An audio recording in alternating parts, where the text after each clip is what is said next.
नमस्कार Khagesh recipe and education channel को समस्त दर्शक बंधु मानक अनेक अनेक स्वागत।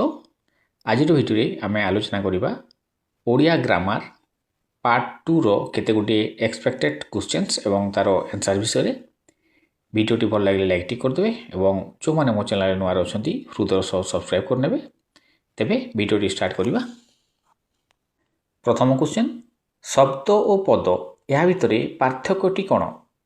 ऑप्शन गुड़िक है ए एक बा एकाधिक अक्षर मिसी गठित, बी अर्थतत्व आधारित, सी शब्द विभक्तियुक्त नुहे पद विभक्तियुक्त, डी संबंध तत्व आधारित। आंसर हम ऑप्शन सी शब्द विभक्तियुक्त नुहे पद विभक्तियुक्त। तापर क्वेश्चन 2 जो शब्दरू गोटे अंश बा गोटे अक्षर बाद देले शब्दर अर्थ हानि घटे ताकू कौन कहती? ऑप्शन ए मौलिक शब्द, बी यौगिक शब्द, सी अर्थहीन शब्द, डी अर्थांतर शब्द। ठीक उत्तर हम ऑप्शन ए मौलिक शब्द। तापर क्वेश्चन 3 जो शब्दर पूर्वरे बा परे आउ एक रूप संयोग करा जाई एक नया शब्द गठित हुए ताकू कौन कहती? ए मौलिक शब्द, बी जोगरूढ़ शब्द, सी प्रत्यययुक्त शब्द, डी यौगिक शब्द। राइट आंसर हम ऑप्शन डी यौगिक शब्द। क्वेश्चन 4 शब्द गुडी को आहरण दृष्टि केते श्रेणी विभक्त करा जाए? ए 1, बी 2, सी 3, डी 4।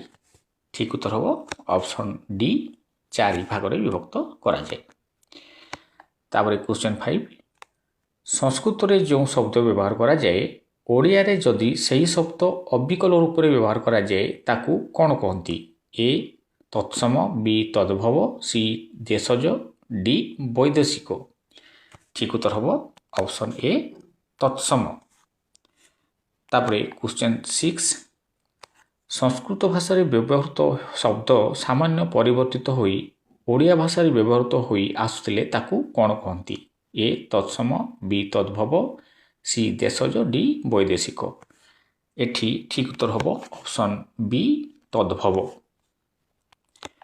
तापर क्वेश्चन 7 विभिन्न कारणरू विदेशर भाषा आम भाषा रे व्यवहृत होइथिले ताकू की शब्द कहा जाए?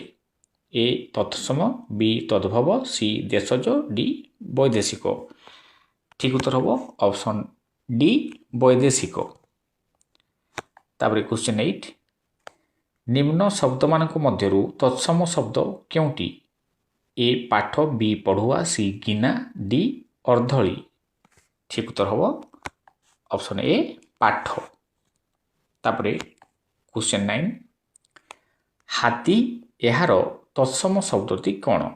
ए करी, बी गज, सी हस्ती, डी मातंग। ठीक उत्तर हम ऑप्शन सी हस्ती। क्वेश्चन 10 शब्दर मूल पिंडटी कौन? ए धातु, बी उपसर्ग, सी प्रत्यय, डी उपपद। ठीक उत्तर हम ऑप्शन ए धातु। तापर क्वेश्चन 11 धातु को शब्दर मूलपिंड कहुवर कारण कौन?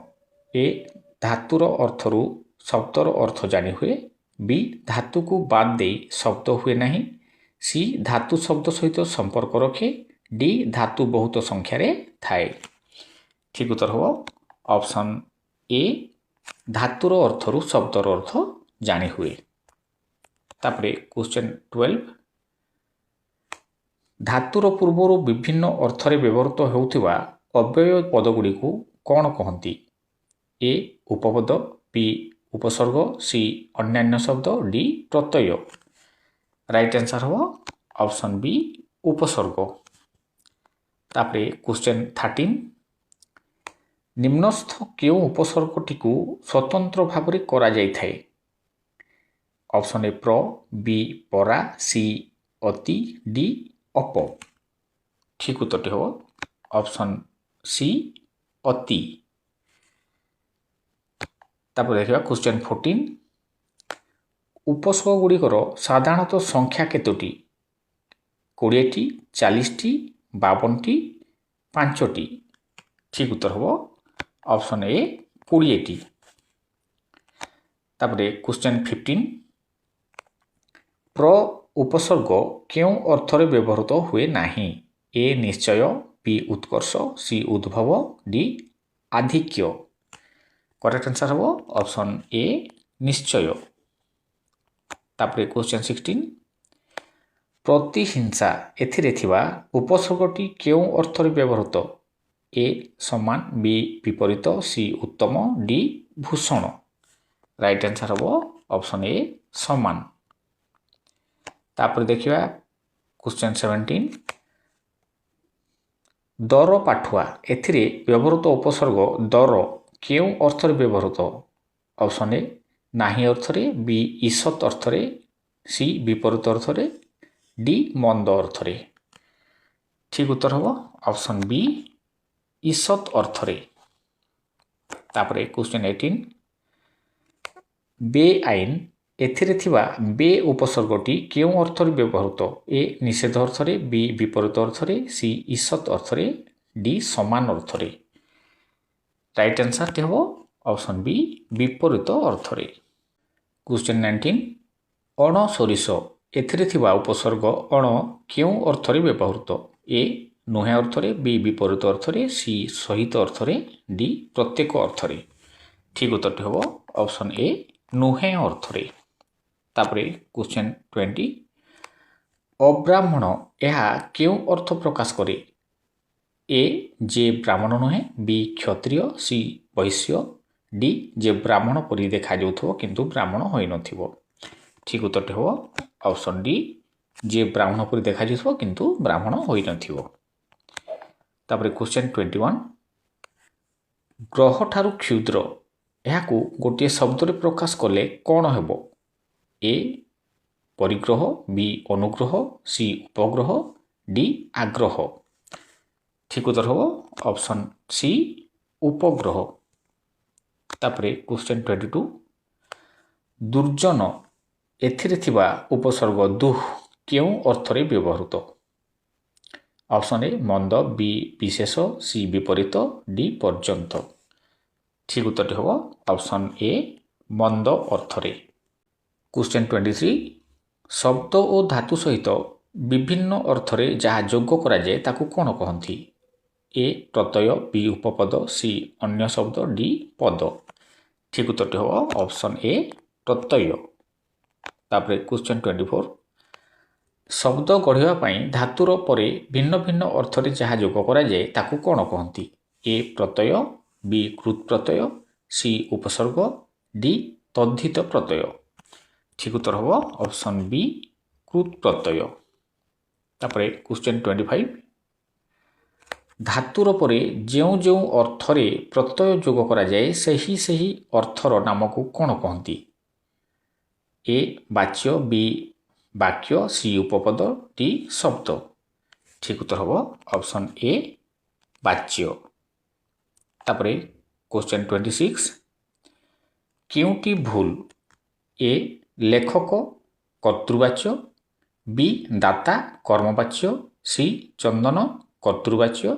डी गायक कर्तृवाच्य ठीक उत्तर हम ऑप्शन बी दाता कर्मवाच्य तापरे क्वेश्चन 27 क्योंटी ठीक ऑप्शन ए दानीय संप्रदान वाच्य बी चयन कर्तृवाच्य सी शयन कर्तृवाच्य डी दान कर्तृवाच्य ठीक उत्तर हम ऑप्शन ए दानीय संप्रदान वाच्य तापरे क्वेश्चन 28 धातुर परे जो प्रत्यय हुए ताकू कृत प्रत्यय कहती शब्दर परे जो प्रत्यय हुए ताकू कौन कहती ऑप्शन ए होची शब्द प्रत्यय बी तद्धित प्रत्यय सी उपशब्द प्रत्यय डी उपपद प्रत्यय ठीक उत्तर हम ऑप्शन बी तद्धित प्रत्यय तापरे क्वेश्चन 29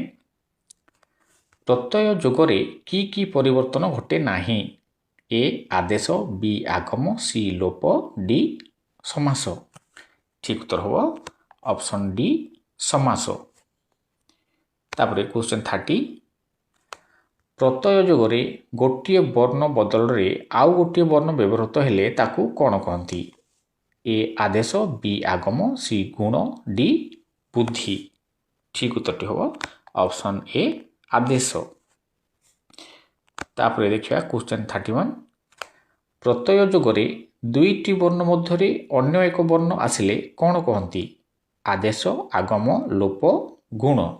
ଠିକ୍ ଉତ୍ତରଟି ହେବ ଅପସନ୍ ବି ଆଗମ। ତାପରେ ଦେଖିବା କ୍ୱେଶ୍ଚନ୍ 32। ପ୍ରତ୍ୟୟ ଯୋଗରେ ଗୋଟିଏ ବର୍ଣ୍ଣ ଆଦୃଶ୍ୟ ହେଲେ ତାକୁ କ'ଣ କହନ୍ତି?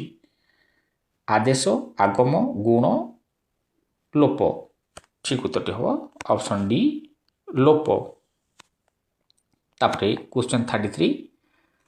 ଗମ୍ ପ୍ଲସ୍ 3 ଗମ୍ ଯୋଗ ତ ସମାନ ଗତ ତ ପ୍ରତ୍ୟୟ ଫଳରେ କେଉଁ ପରିବର୍ତ୍ତନ ଘଟିଛି? ଏ ଆଦେଶ, ବି ଆଗମ, ସି ଲୋପ, ଡି ଗୁଣ। ଠିକ୍ ଉତ୍ତରଟି ହେବ ଅପସନ୍ ସି ଲୋପ। କ୍ୱେଶ୍ଚନ୍ 34। ହନ୍ ଯୋଗ ଅସମାନ ବଧ ଅପ୍ରତ୍ୟୟ ଯୋଗରେ ହ ଓ ଅନ୍ ସ୍ଥାନରେ ବ ଓ ଧ ହୋଇଛି। ଏହା କି ପ୍ରକାର ପରିବର୍ତ୍ତନ? ଏ ଆଦେଶ, ବି ଆଗମ, ସି ଲୋପ, ଡି ଗୁଣ। ଠିକ୍ ଉତ୍ତର ହେବ ଅପସନ୍ ଏ ଆଦେଶ। ତାପରେ କ୍ୱେଶ୍ଚନ୍ 35। ପ୍ରତ୍ୟୟ ଯୋଗରେ ରୁ ସ୍ଥାନରେ ଅର୍ ହେଲେ ତାକୁ କ'ଣ କହନ୍ତି? ଅପସନ୍ ଏ ଲୋପ, ଗୁଣ, ବୃଦ୍ଧି, ଆଗମ। ଠିକ୍ ଉତ୍ତରଟି ହେବ ଅପସନ୍ ବି ଗୁଣ। ତାପରେ କ୍ୱେଶ୍ଚନ୍ 36। ପ୍ରତ୍ୟୟ ଯୋଗରେ ଇ ସ୍ଥାନରେ ଐ ହେଲେ ତାକୁ କ'ଣ କହନ୍ତି? ଆଦେଶ, ଆଗମ, ଗୁଣ, ବୃଦ୍ଧି। ଠିକ୍ ଉତ୍ତରଟି ହେବ ଅପସନ୍ ଡି ବୃଦ୍ଧି। ତାପରେ କ୍ୱେଶ୍ଚନ୍ 37। ଜି ଧାତୁରେ କି ପ୍ରତ୍ୟୟ ଯୋଗ କଲେ ଜୟ ହେବ? ଏ ଅପସନ୍ ଏ ଇ, ବି ଅୟ, ସି ଅ, ଡି ଆୟ। ଠିକ୍ ଉତ୍ତରଟି ହେବ ଅପସନ୍ ସି ଅ ପ୍ରତ୍ୟୟ ଯୋଗ କଲେ। କ୍ୱେଶ୍ଚନ୍ 38। ଶତ୍ରୁଘ୍ନ ଏହାର ପ୍ରକୃତି ପ୍ରତ୍ୟୟ କେଉଁଟି? ଏ ଶତ୍ରୁ ଯୋଗ ଘ୍ନ, ବି ଶତ୍ରୁ ଯୋଗ ଘ୍ନ, ସି ଶତ୍ରୁ ଯୋଗ ହନ୍, ଡି ଶତ୍ରୁ ଯୋଗ ହନ୍ ଯୋଗ ଅ। ଠିକ୍ ଉତ୍ତରଟି ହେବ ଅପସନ୍ ଡି ଶତ୍ରୁ ଯୋଗ ହନ୍ ଯୋଗ ଅ। ତାପରେ କ୍ୱେଶ୍ଚନ୍ 39। ଚିକିତ୍ସା ଏହାର ପ୍ରକୃତି ପ୍ରତ୍ୟୟ କ'ଣ ହେବ? ଏ ଚି ଯୋଗ କି ଯୋଗ ସା, ବି ଚିକ୍ ଯୋଗ ଇସ୍ ଯୋଗ ତା, ସି କିତ୍ ଯୋଗ ସନ୍ ଯୋଗ ଅ ଯୋଗ ଆ, ଡି ଅଛି କିତ୍ ଯୋଗ ସନ୍ ଯୋଗ ଆ। ଏଠି ସଠିକ୍ ଉତ୍ତରଟି ହେବ ଅପସନ୍ ସି କିତ୍ ଯୋଗ ସନ୍ ଯୋଗ ଅ ଯୋଗ ଆ। ତାପରେ କ୍ୱେଶ୍ଚନ୍ 40। ସ୍ତାବକ ଏହାର ପ୍ରକୃତି ପ୍ରତ୍ୟୟ କ'ଣ ହେବ? ଅପସନ୍ ଏ ସ୍ତବ ଯୋଗ ଅକ, ବି ସ୍ତୁ ଯୋଗ ଅକ, ସି ସ୍ତ ଯୋଗ ଅବକ, ଡି ସ୍ତାବ ଯୋଗ କ। ଏଠି ସଠିକ୍ ଉତ୍ତରଟି ହେବ ଅପସନ୍ ବି ସ୍ତୁ ଯୋଗ ଅକ। ତ ଆଜିର ଭିଡ଼ିଓରେ ଏତିକି ଥିଲା। ପୁଣି ଦେଖା ହେବ ନେକ୍ସଟ ଭିଡ଼ିଓରେ ଆସନ୍ତାକାଲି ସନ୍ଧ୍ୟା 6ଟା ବେଳେ। ନମସ୍କାର।